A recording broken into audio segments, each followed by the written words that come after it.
This training video is going to focus on using Square on the iPad. First things first, you want to make sure that you have your card reader in the top left, and then so you can accept credit cards, and then you're going to click the Square app on the bottom right.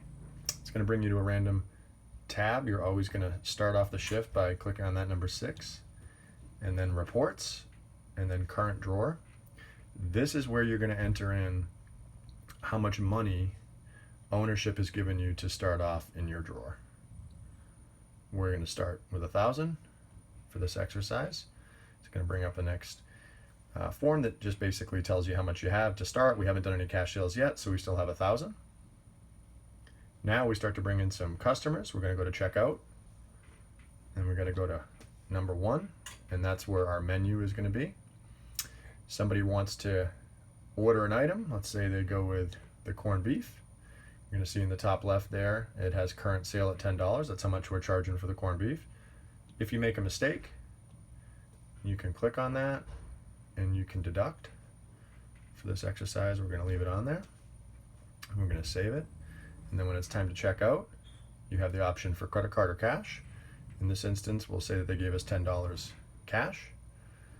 And then it brings up the option for the customer receipt. We'll just say no thanks.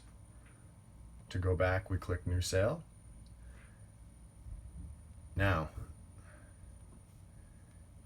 if they wanted a refund, click on Transactions. It'll be the most recent one there at the top.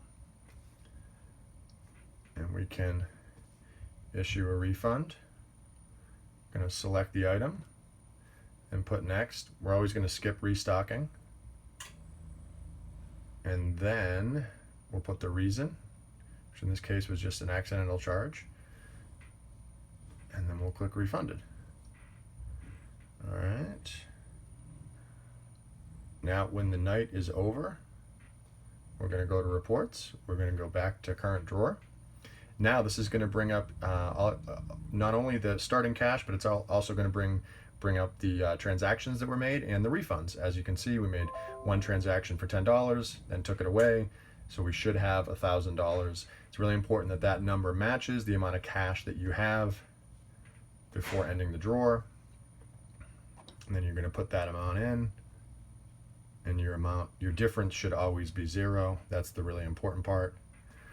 And then end drawer, and then you're done.